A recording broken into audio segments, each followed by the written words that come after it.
Dear students, hello and welcome. The topic for today's lecture would be educational implications of the psychology of individual differences. The objectives for the lecture include to know about the nature of individual differences, to be familiar with the provisions or instructional strategies for individual differences in schools, to know the Dalton plan and Winnicott plan, to understand cooperative learning and to understand individualized instruction and mastery learning. Dear students, individual differences refer to the differences among individuals that distinguish or separate them from one another. It is on the basis of these differences that individuals differ from each other in various aspects such as physique, intelligence, personality traits, etc. In order to plan an effective and productive learning teaching process, teachers need to know and understand the individual differences of the learners with respect to their physical characteristics, intelligence, perception, gender, ability, and learning styles. It is very essential that aims of education, curriculum, and methods of teaching should be linked with individual differences of the students. The courses of study or curriculum should be framed taking into consideration the interests, abilities, and individual needs of different students. Now, let us understand some instructional strategies for individual differences in schools. In order to provide adequate learning experience for every learner according to his or her individuality, teachers need to have a thorough understanding of individual differences. The teacher needs to adjust the curriculum, teaching strategies, and methods for the students with diverse needs. The emphasis is to provide adequate schooling for every learner. Here, we provide some provisions which may help a teacher in providing adequate schooling or learning experiences for every learner according to his or her individuality. First, proper knowledge of individual personalities. Dear students, the teacher must know the abilities, capacities, interests, aptitudes, and other personality traits of individual peoples so that he or she can make certain provisions while taking into consideration their individual differences. Various assessment techniques in the form of intelligence tests, cumulative record card, interest inventories, attitude scales, aptitude tests, etc. should be carried out in schools and for assessing personality traits of students. This assessment will help a teacher to divide the students into homogeneous groups and adapt suitable teaching methods for each group. The provision for a number of diversified courses should be there so that children with diverse needs are benefited, framing the curriculum as per individual needs. Dear students, we need to adopt a child-centered approach in the system of education so that the individual differences of the learners are taken into consideration. We need to frame the curriculum in such a way that the needs, abilities, and interests of the child are given proper attention. To meet the requirement of varying individual differences among the pupils, the curriculum should be as flexible as differentiated and must contain wider choices of the subjects. The curriculum must include a number of diversified courses and curriculum experiences so that every child may get opportunity to study and work in the areas of his or her own interests, abilities and potentialities. Next, it is homogeneous grouping, or you may call it ability grouping. In order to deal effectively with children of varying abilities, homogeneous or ability grouping is suggested. In this method, children are divided into groups of homogeneous ability and then provided with differentiated curricular and methods of instruction. Although various forms of grouping like interest grouping, achievement level grouping are in vogue, but ability grouping is considered as most common and effective method. Better opportunities for learning are provided to the child in such a type of grouping.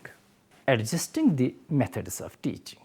Students, taking into consideration the varying individual differences, it is never advisable to use the same method of education in the case of all children. Methods of teaching should be varying to suit the varied talents, capacities and capabilities of children. It is advisable for teachers to formulate their own plans and strategies and adopt different instructional procedures which suit to different pupils. In order to cater to the needs of varying ability groups of pupils, teachers should follow different procedures or methods of instruction. Educational guidance. After knowing the personal differences between his students, the teacher can provide them guidance services needed in their educational careers. It is the job of the teacher to guide his or her students to choose the subjects best suited to their unique natures. Students, we need to provide vocational guidance to the students. The teacher should guide the students in choosing the vocations they should adopt after having a thorough understanding of their peculiar mental makeup and their tendencies. Now, adopting special programs or methods for individualizing instruction. Taking into account the varying individual differences among students, many methods of individual training have been devised material for enabling students to learn at their own individual pace. Special programs or methods of teaching like the Dalton plan, the Winnetka plan, project method or use of programmed learning should be adopted by schools for the benefit of children with varied interests and talents. These methods shall help students to progress in their educational endeavors following their own pace and pattern. Now, students, let us go through some specific strategies that we need to adopt in schools. The Dalton plan. Dalton plan is a sort of self-study method which has been developed by Helen Pankhurst. In this method, children are not taught in the classrooms, rather classrooms are converted into learning laboratories, and the job of the teacher is to preserve the learning atmosphere and provide guidance. Students are given such subjects that suit their interests and are engaged in a project that covers a period of 15 days or a month. The learner is allowed to take his own time to complete the assignments and projects. This plan allows each pupil to proceed at his or her own rate and in accordance with his or her own individual ability. The instructions are fully individualized in this method of study. Unless the learner completes the first task, he or she is not allowed to work or start the next work. Now, the principles underlying Dalton plan. First, it is the principle of individual work. The students differ with respect to their unique tastes, interests, and peculiarities of their personality, and hence it would be educationally unsound to tag them together for keeping pace in their educational endeavors. The Dalton plan aims to provide equal opportunities to all pupils to work at their own rate and speed. The principle of freedom. In Dalton plan, it is the self-development of children that is being emphasized. When children are being allowed freedom to work autonomously without imposing restrictions, they do better. No classroom restrictions or rigidity of discipline is there, and children enjoy freedom to move about, to consult one another, and to work in any particular subject. The principle of self-effort. In order to make learning more authentic and effective, it must be the product of one's own self-efforts and initiatives. One of the core principles in Dalton plan is that the child is empowered enough to learn through his own efforts and initiatives. It emphasizes on providing the ownership and authorship to the learner of his or her own learning outcomes. The fourth one is the principle of cooperation. In Dalton plan, the pupils of different age groups assist each other, work together, and live together. The students enjoy working together with the same teachers in the same shared common workshops or laboratories. The pupils are free enough to seek the teacher's guidance at any point when they feel any difficulty. Now, there is the principle of setting goals. Students, the child in the plan is encouraged to survey the whole or broad field so as to identify his or her specific goal he or she wants to work for. Now, let's understand the Winnetka plan. Carleton Washburn, an American educator and education reformer, developed it in a school in Winnetka, Illinois, USA, and in this way initiated an individual technique catering individual needs of students. This educational provision, that is Winnetka plan, is based on the core principle that the learner should be provided the freedom to follow his or her own rate of learning in each of the subjects of the curriculum. Before a specific learning unit is planned for him or her, his or her existing knowledge is being checked. It is on this basis that new learning is initiated. As per this plan, the learning units are arranged in the form of tasks or goals. It is considered as one of the individualized methods of teaching. Now, cooperative learning. Students, cooperative learning refers to a learning process or strategy in which learners get opportunities to learn by themselves in a group in a cooperative environment.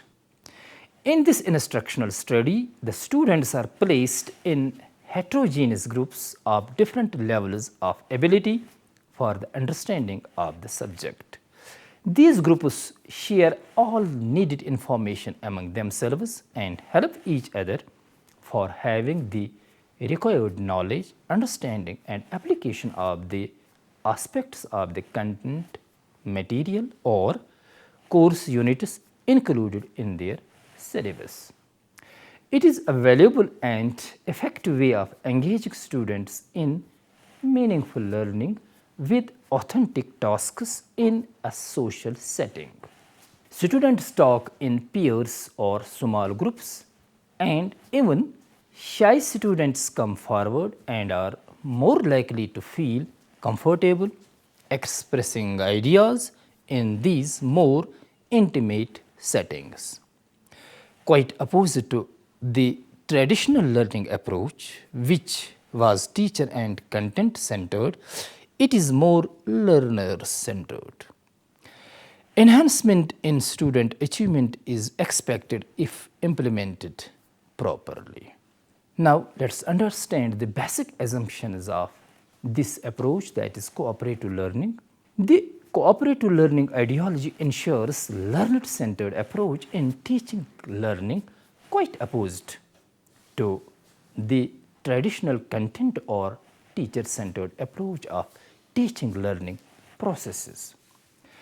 This strategy encourages the students to formulate their own constructs and ways of understanding the content material, and hence educates and emphasizes constructivist ideology for the better teaching learning outcomes.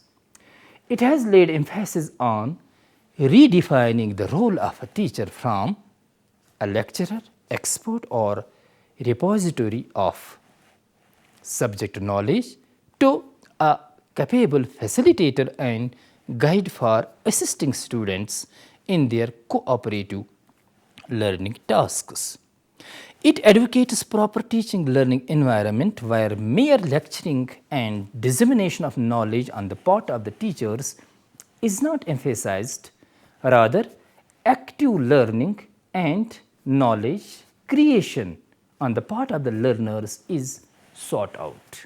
Here, the responsibility for learning is thus shifted from teachers to the students.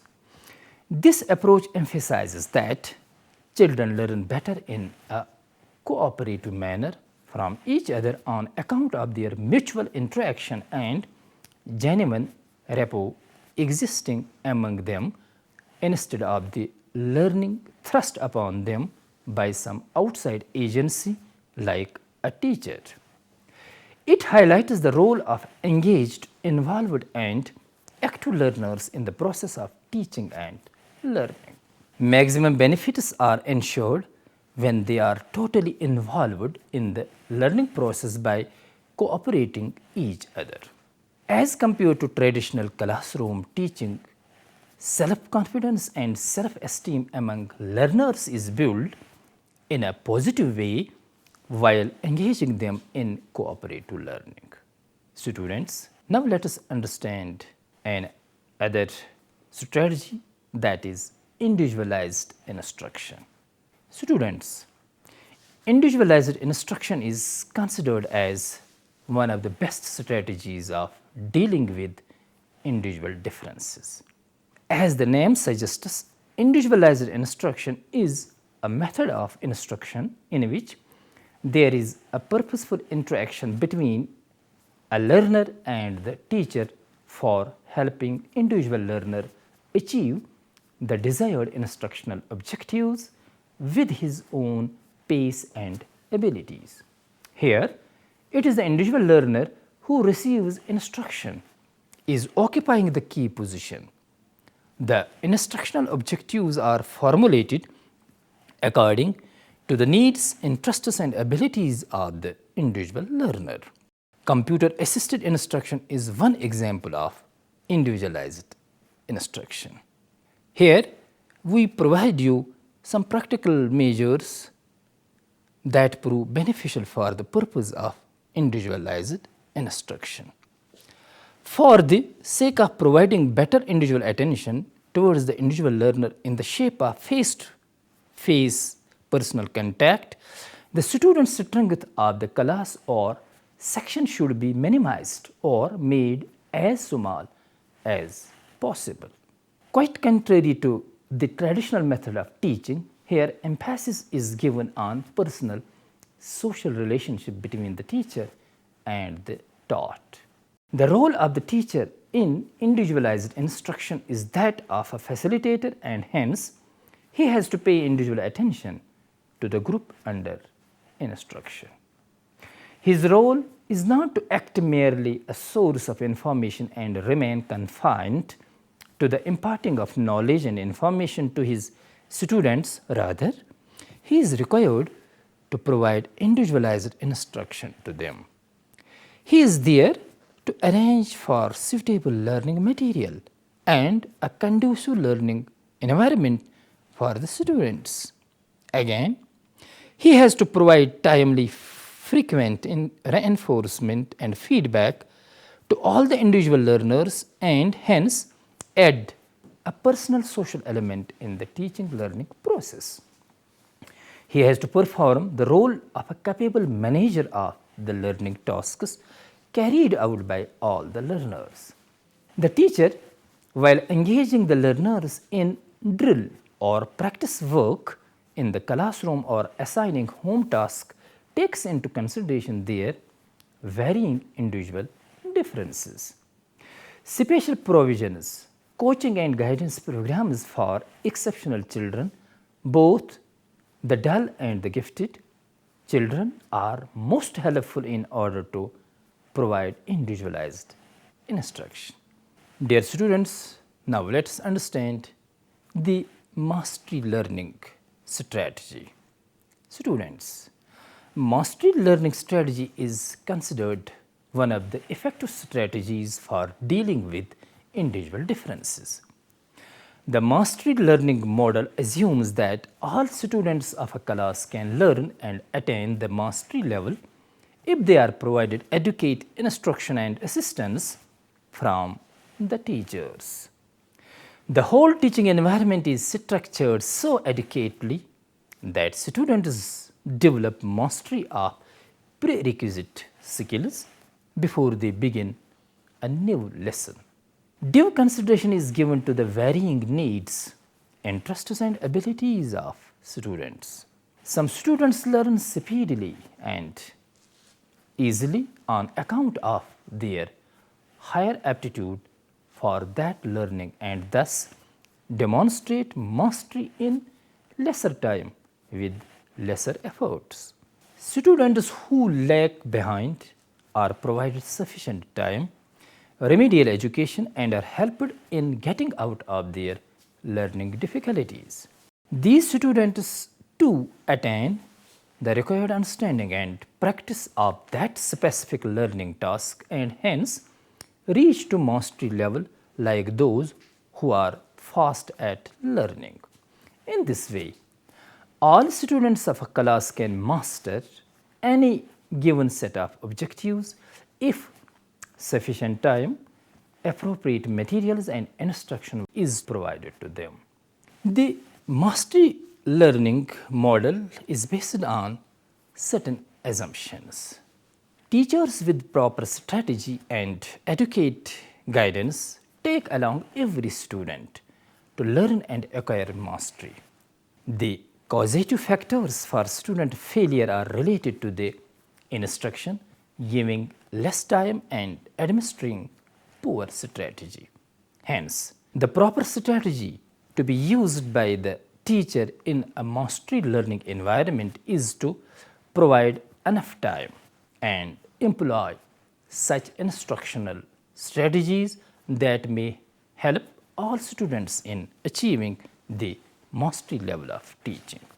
95% of the students can achieve grade A, that is the index of mastery of a subject, if sufficient time in accordance with individual learning rates and appropriate assistance is provided to them.